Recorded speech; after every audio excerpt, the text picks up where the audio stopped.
बात करते हैं मुद्दे की, दिखाते हैं सच, पीछा करते हैं आपके सरोकार से जुड़ी हर खबर का, लाते हैं सच, क्योंकि दिल में सच, ज़ुबां पे सच। नमस्कार, मैं हूं मुस्तफ़ा हुसैन और हम मौजूद हैं वॉइस ऑफ एमपी के न्यूज़ रूम में। इस समय आपके लिए जो सबसे बड़ी खबर आ रही है वो भोपाल से आ रही है और वो ये आ रही है कि आने वाले 48 घंटों में सीएम शिवराज अपने मंत्रिमंडल का गठन कर लेंगे।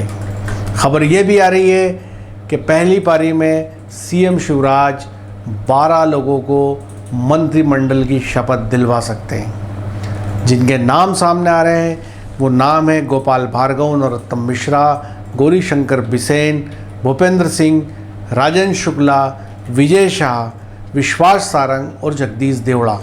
ये 8 वो लोग हैं जो भारतीय जनता पार्टी के विधायक हैं। इसके अलावा 4 नाम और सामने आ रहे हैं जो सिंधिया समर्थक लोग हैं। उनमें तुलसी सिलावट, गोविंद सिंह, इमरती देवी और प्रद्युमन सिंह का नाम शामिल है।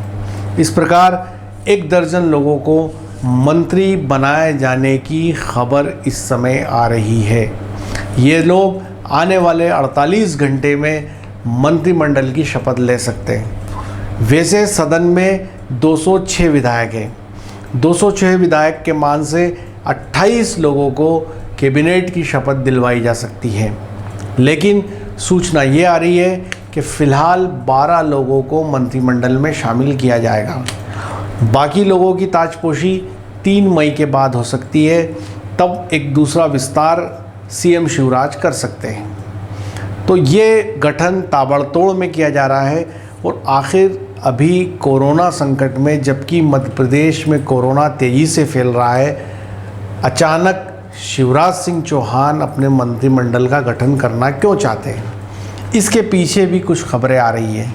उन खबरों पे भी बात करना लाजमी है।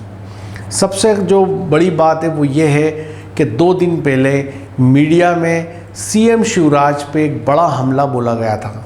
उसमें यहाँ तक कहा गया था कि सीएम शिवराज मौत के सौदागर हैं।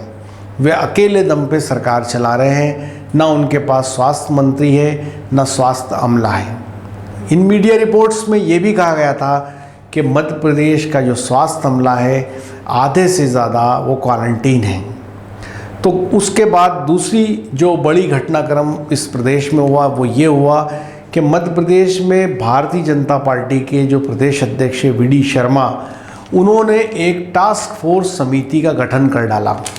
3 दिन पहले ये टास्क फोर्स समिति बनाई गई और इस टास्क फोर्स समिति में जो लोग लिए गए उनमें कमोबेश वो लोग हैं जो एंटी शिवराज माने जाते हैं। इस टास्क फोर्स समिति के अंदर सुहास भगत को लिया गया, कैलाश विजयवर्गीय को लिया गया, राकेश सिंह को लिया गया, मीना सिंह को लिया गया, जगदीश देवड़ा, नरोत्तम मिश्रा, गोपाल भार्गव और कैलाश विजयवर्गीय इस समिति में शामिल हुए। इस समिति के गठन पर भी कई तरह की चर्चाएं हुई। चर्चा ये हुई कि जब मध्य प्रदेश में बीजेपी की सरकार है, उनका मुख्यमंत्री है, तो पार्टी को टास्क फोर्स बनाने की आवश्यकता क्या लग गई? टास्क फोर्स बनाए तो कांग्रेस पार्टी बनाए, उनकी सरकार नहीं है। लेकिन वीडी शर्मा ने टास्क फोर्स समिति का गठन क्यों किया और इस समिति को बना करके इसकी जो कॉपी है वो राष्ट्रीय अध्यक्ष जेपी नड्डा को भेजी गई। इस टास्क फोर्स समिति का जो संयोजक है वो वीडी शर्मा खुद बने। इस समिति में दूसरे नंबर पे नाम सीएम शिवराज सिंह का था और ये भी क्लियर नहीं है उस समिति के गठन से कि आखिर ये समिति का कार्यक्षेत्र क्या होगा और ये समिति करेगी क्या, इसके क्या अधिकार होंगे, क्या पावर्स इस समिति को होंगे। लेकिन केवल और केवल समिति का गठन कर दिया गया। तो इस समिति के गठन से भी कई सवाल उठे। तो पहली चीज़ कि मीडिया में एक बड़ा हमला सीएम शिवराज पे बोला गया। दूसरा, अचानक टास्क फोर्स समिति का गठन कर दिया गया। पूरे प्रदेश में इसको लेके काफ़ी चर्चा रही। और तीसरी एक ख़ास बात जो हमें पता चली वो ये कि कांग्रेस से बीजेपी में आए महाराज ज्योतिरादित्य सिंधिया पिछले 1 सप्ताह से मध्य प्रदेश में जो बीजेपी के विधायक हैं उन लोगों से सीधे संवाद कर रहे हैं। वे दिल्ली से इन विधायकों को फ़ोन कॉल से बात कर रहे हैं और ये कह रहे हैं कि उनके लायक यदि कोई काम हो तो उन्हें कहा जाए। इनमें नीमच मंदसौर संसदीय क्षेत्र के विधायकों के पास भी महाराज सिंधिया का फ़ोन आया। उन्होंने उनसे बात की, कुछ विधायकों से उन्होंने अपनी पुराने पारिवारिक रिश्ते भी बताए और काफ़ी उनसे चर्चाएं की। तो मध्य प्रदेश में एक तरफ कोरोना संकट चल रहा है, वहीं पर्दे के पीछे पॉलिटिकल घटनाक्रम भी तेज़ी से चल रहा है।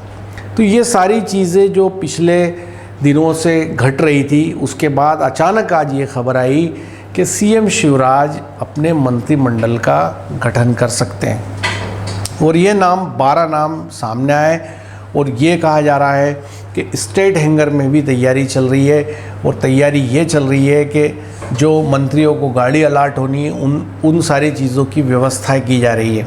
लेकिन हमने राजभवन के सूत्रों से जानकारी चाही तो अभी जो जानकारी नहीं मिल पाई है कि राजभवन में भी क्या किसी तरह की तैयारी को अंजाम दिया जा रहा है, अभी इस बारे में क्लियर बात सामने नहीं आई है।